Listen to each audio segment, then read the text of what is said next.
deep in the heart of Texas.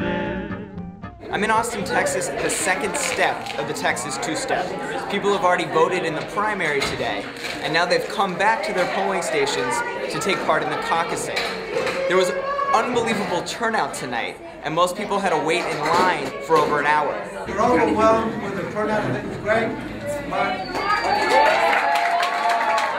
People are signing in and they have to prove that they voted, which means their voter card was stamped or they received a ticket at the time that they voted. And someone has to look them up on the rolls. It's kind of confusing because half the people in charge are Obama people and half the people in charge are Clinton people, and so there's some just little jockeying going on there. These are all the Obama supporters that are here to sign in.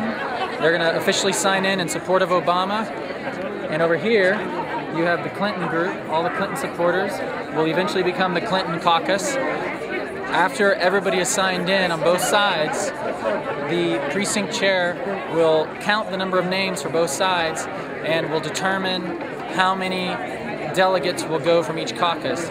So once we finish signing in, everybody's going to move inside and we're going to start the official precinct convention. We will get together in groups and nominate and elect delegates to the county convention. Have you ever done this before? Never. This is my first time. I'm very excited about that. I have not caucused before.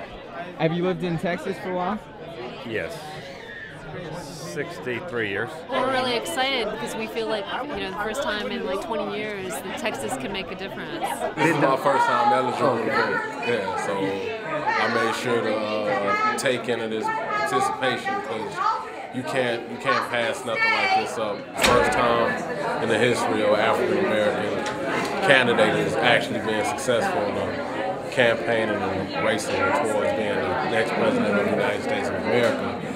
Second, because I'm looking for immediate changes in the United States government as far as economics, as far as media, as far as education, as far as healthcare. Hi, Hillary. There's a lot of things personally going on in my life. Student loans, parents having trouble with their mortgages, foreclosures. 4 years ago, a campaign of promises might have been all right, and 4 years from now, a campaign of promises might be okay. But as of right now, the country is in too bad of a state because of George Bush that we can't afford a campaign of promises. I want somebody who has a track record. What do you think of the Texas two-step?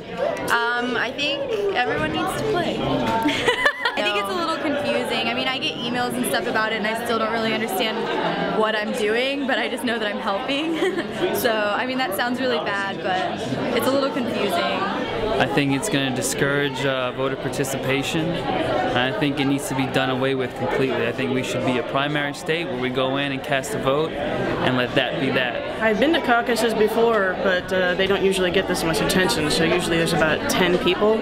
So seeing this is really astounding. It's really exciting to see so many people here willing to participate in both parts of the process. So I'm really excited that this is going on. And you've been to this location before, to caucus? Yes. And what does it usually look like? Usually there's a very small crowd of people gathered in a very large room. Sometimes there aren't even enough people to make an official caucus. So, like I said... How many people do you need to make an official caucus? 4. The floor is open for nominations of permanent chair. Nominate Robin Snipe. All those in favor say aye. Aye. And you can move into your caucuses now, actually, and start assembling the list of potential delegates, okay? So why don't the Clinton folks over there, the Obama folks over here?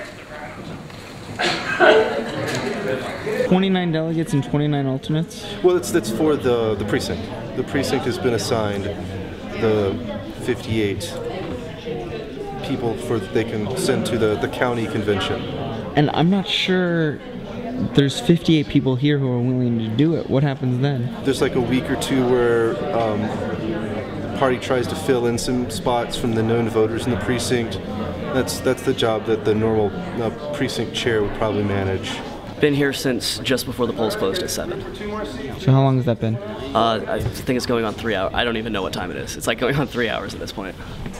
Yeah. It's almost 10. Woohoo! Do you guys feel civically engaged?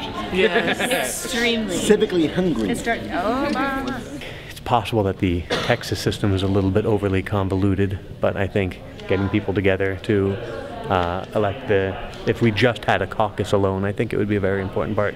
I think this is a great way of getting people together and inspiring them to be a part of the political process. After a nearly 3-hour process of waiting in line outside, signing your name down and who you support, people behind me have finally gotten to the point where they've chosen the delegates that'll represent them at the county convention. This district has chosen 29 delegates. 10 of them will represent Clinton, and 19 of them will represent Obama. It's a long and arduous Texas two-step for just one vote. The stars at night are big and bright, deep in the heart of Texas.